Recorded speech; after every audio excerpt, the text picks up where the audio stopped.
Her Majesty's Loyal Opposition. Thank you. Back to the Premier, Mr. Speaker. When the Ombudsman released his report on the billing practices of Hydro One, the findings were astonishing and astounding, to say the least. Mistreatment, abuse, deceit, and deception, just a few of the words that described Hydro One's business practice as outlined in the Ombudsman's report. For now, Hydro One is a Crown corporation for which the Minister of Energy is ultimately responsible. It appears no one was held accountable for the findings of the Ombudsman's report. Premier, will you hold the Minister responsible? Will you fire your Minister of Energy for his complete incompetence on this file, apologize to the tens of thousands of Ontario Hydro One customers who were misled, Question. apologize to the officers of this House who were deceived and lied to, and put a new minister in place that we can have confidence in?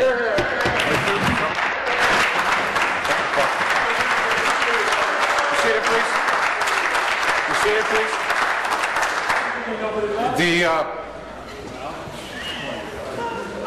Good check. The member from Hamilton Mountain needs to be reminded that you're even a little closer now, and I can hear you. And so with that, I will also ask the Deputy House Leader that when I'm standing, stop. And I'm going to put the new rule that I've been working with, that if I'm standing and you want to chirp, you're gone.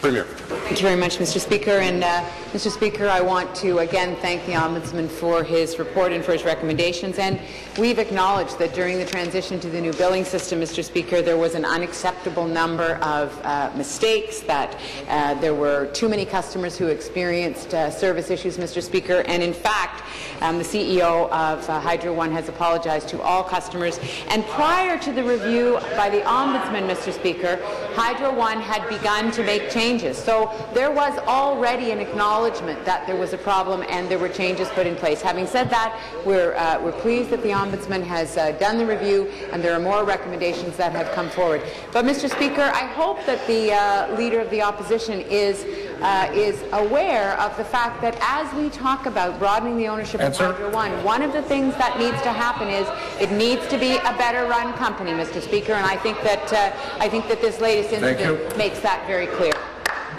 Supplementary. I don't think, back to the Premier, Mr. Speaker, I don't think selling Hydro One is going to give you the oversight and the accountability that you should be exercising today. In fact, you'll lose majority control, you'll lose oversight, no more Ombudsman, no more freedom of information, and we won't even know, because you won't put this before the Parliamentary Budget Office or the Auditor prior to signing the deals with your new private sector partners, whether or not we're getting a good deal or not for the people of Ontario who own that company if we're giving away in a fire sale. Shame on you.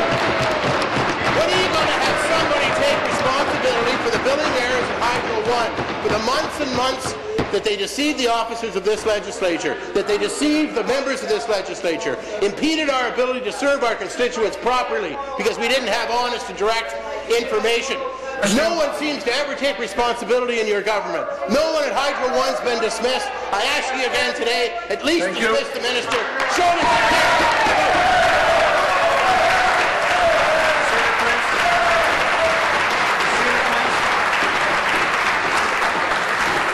Thank you.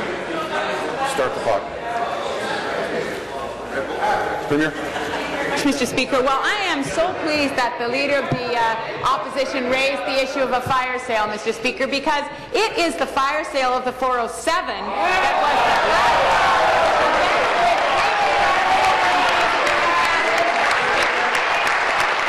the fact is that the 407 sell-off, which retained no ongoing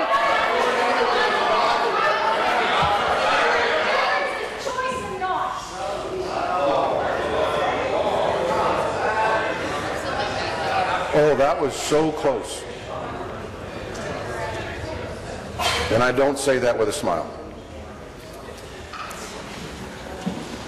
Carry on. Mr. Speaker, the Leader of the Opposition knows full well we are retaining 40% Member from Hamilton East Stony Creek. He knows that the regulatory controls that are in place now are going to continue to be in place.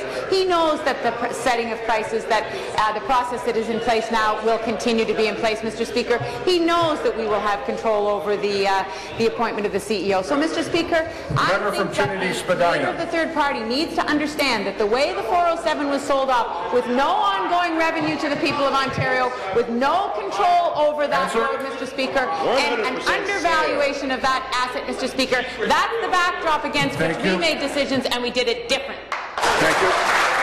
Final supplementary, the member from Metro Nipissing Cumberland. You know, when the Liberals are in a mess, they dodge, deflect and deny. That's their modus operandi, but they failed to answer the question and failed to be accountable to the people of Ontario. Back to the Premier.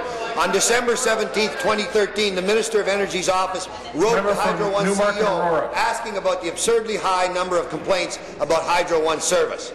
The CEO responded that everything was good. Member from Barrie. The level of complaints was nothing to be concerned about. He told the Minister of Energy's office that despite senior officials at Hydro One referring to the organization as being in crisis mode over the level of complaints. Premier, has the CEO of Hydro One been held accountable for lying to the Minister's office? No. Thank you. Minister of Energy.